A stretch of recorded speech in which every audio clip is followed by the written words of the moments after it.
I'll tell you a quick story. When my son was born, I was working in a very sexist business, which is most of them. And I'm telling this quick anecdote by way of transition. And labor was very long. It went 36 hours, but there was supposedly an important meeting the next day. So after having been up all night, I showed up an hour late to the meeting the next morning and was promptly greeted by the CEO saying that nice that Mr. Mom decided to join us. Um, this was for being an hour late after a 20-hour labor.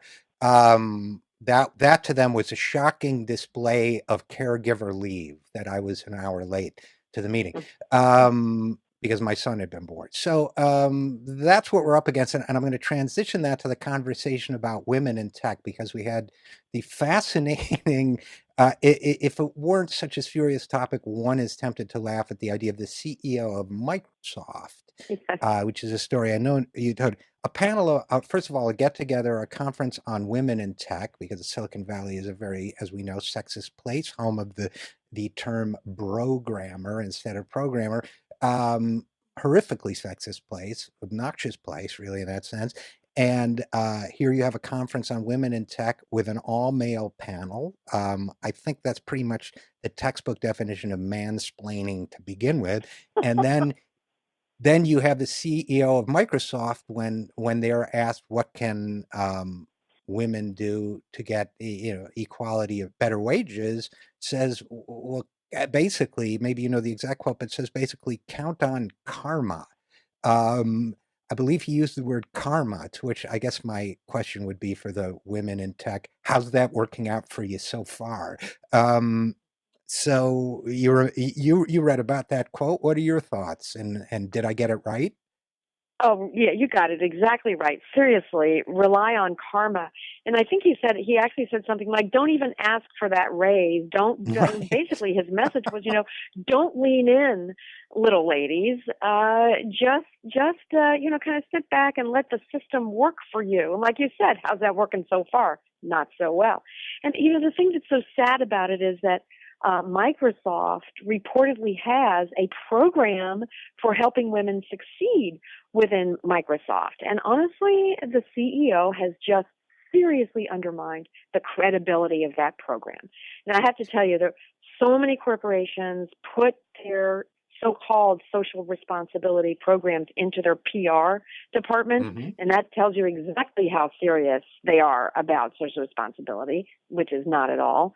But one could have high hopes for Microsoft. I don't know that their program for women is a sham, but certainly it is a terrible thing for the CEO to be claiming that there is no problem when that problem is just staring him in the face. Well, there were a couple interesting things about it. First of all, I have to say, I think he knew right away that he blew it because he started to try to walk it back. And I will say that I think one or two of the other answers were maybe halfway decent. I'd have to go back and look. But in terms of Microsoft, yeah, I think you're exactly right, Terry. I mean, I think that's right on to say that you see all these brochure, you see it in the annual report every year and all this bragging on the website about all the great things they do. But again, it struck me that two things. One is the culture of the billionaire executive nowadays is one where they really do believe that it's a matter of karma. And including, I guess, if you're born a woman, maybe that's your karma too. Um, and number two, it struck me once again. You and I have talked about this a million times, I think, from the time we first met, that the psychology of sexism and the psychology of economic injustice are inseparably entwined. And this is almost the crystallization of it. That yeah, karma will get you the pay you deserve, almost as if the next sentence is just like it got me the pay I deserve. And Right. that's why, right? You know what I'm saying? Yeah, that's exactly it. I mean, I think that's exactly what he was getting at. Is it works for the guys, surely it will work for the women too. And that's exactly the problem. Is that, and it doesn't. The other terrible part of that attitude is that because karma will work for you just fine, if you're not succeeding, it is something about you that is a problem.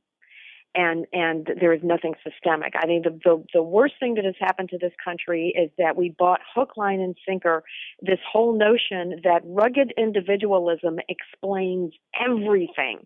That there is no system, there is no systemic problem. It's honestly, just to draw an analogy, that's the reason why only a minority of white people, and I proudly am part of that minority, understands that what happened in Ferguson, Missouri, was about race. But white people don't want to admit it. They don't want to acknowledge it. They want everything to be an individual problem. It was the individual police officer. It was the individual kid on the street who maybe was, rude to the police officer. They don't want to admit that there is an institutional or systemic racism problem in that incident or in this country. It's the same thing with sexism. We don't want to admit, and we are not accustomed to thinking about the systemic forces that result in unfair outcomes between men and women. And I think that the CEO of Microsoft was just buying into that whole rugged individualist myth. Right. And I think that, karmically speaking, he's had to pay a certain price in public relations. And he has, of course, issued an apology since then. I'm sure their public relations crisis management team was in effect before that panel was even over. But again, and I think this is an important thing to keep coming back to, whether it's caregiver credits or anything else that can be an instructive moment for people. It's like the old saying that goldfish don't know what water is, right? Because they're floating in it. They just think that's what the world is. Right. They're not aware that they're in a goldfish bowl. They just think the world is something you float in. Racism, sexism, bias, bigotry, these are all things that are so baked into certain people's perspectives that they're hard to shake. And I think it's very hard to begin a conversation, for example.